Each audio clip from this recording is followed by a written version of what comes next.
চাঁদাবাজি তো বেটার আপনার জাকাতের চেয়ে, ফেতরার চেয়ে, নীলার চেয়ে। জাকাত আসলে কোনো দলের না, কোনো ব্যক্তির না। জাকাত আল্লাহ তাআলার একটি বিধান। এই বিধানকে কেউ যদি অস্বীকার করে, কেউ যদি ব্যঙ্গ করে কথা বলে, তার ঈমান থাকবে না। আমাদের ধর্মীয় অনুভূতিতে আঘাত দেওয়ার কারণেই তাকে গ্রেপ্তার করা উচিত এবং আইনের আওতায় নিয়ে আসা উচিত বলে আমি মনে করি। উনি যে মন্তব্য করেছেন, উনি আর এখন মুসলিম নেই, উনি মুরতাদ হয়ে গেছেন। আপনারা দেখতে পেয়েছেন যে বিএনপির একজন মহিলা সংসদ সদস্য যে বক্তব্য দিয়েছেন, জাকাতকে নিয়ে একটি ব্যঙ্গচিত্র করেছেন, অস্বীকার করেছেন। এটা আসলে নিন্দনীয় একটা বিষয়। ইসলামের 5টি স্তম্ভের একটি স্তম্ভ হলো জাকাত। জাকাত আসলে কোনো দলের না, কোনো ব্যক্তির না। জাকাত আল্লাহ তাআলার একটি বিধান। এই বিধানকে কেউ যদি অস্বীকার করে, কেউ যদি ব্যঙ্গ করে কথা বলে, তার ঈমান থাকবে না। আপনারা ওই মহিলা এমপির কথার পরে কিছু কথা এসেছে যে একটি দলের ইয়ানতের বিষয় এসেছে। আসলে আমরা যারা ইসলামী দল করি, আমরা আমাদের ব্যক্তিগত একটা ইয়ানত আমরা প্রতি মাসে সংগঠনকে দিই। ইয়ানতের টাকা কিন্তু জাকাতের টাকা না। জাকাত যারা খেতে পারবে তাদের জন্য আলাদা একটা খাত আছে।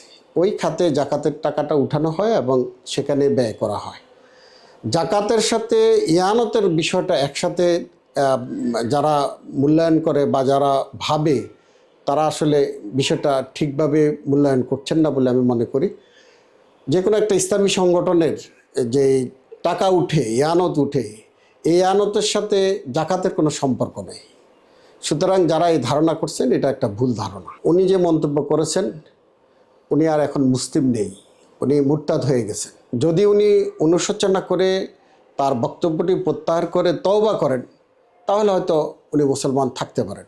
নাহলে উনি কোনো অবস্থাতেই ইসলামের একটি স্তম্ভকে অস্বীকার করলে উনি মুসলমান থাকবেন না।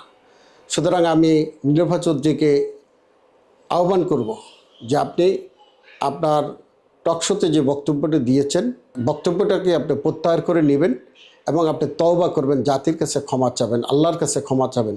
তাহলে হয়তো আপনি মুসলিম হিসাবে থাকতে পারেন, মুসলিম হিসাবে পরিচয় দিতে পারেন। না হলে আপনার একজন মুসলিম মহিলা হিসাবে আপনি কোনো অবস্থাতেই পরিচয় দিতে পারেন না। আমি সরকারকেও আহ্বান করব, যারা রাজনৈতিক বক্তব্য দিতে গিয়ে টকশোতে বিভিন্ন জায়গাতে ইসলামকে জড়িয়ে বক্তব্য দেন এবং ইসলামকে বিতর্কিত করার চেষ্টা করেন বা ইসলামের একটা বিধানকে বিতর্কিত করার চেষ্টা করেন, তাদের ব্যাপারেও সরকার জন্য কঠোর হন। আর আমাদের ধর্মীয় অনুভূতিতে আঘাত দেওয়ার কারণেই তাকে গ্রেপ্তার করা উচিত এবং আইনের আওতায় নিয়ে আসা উচিত বলে আমি মনে করি।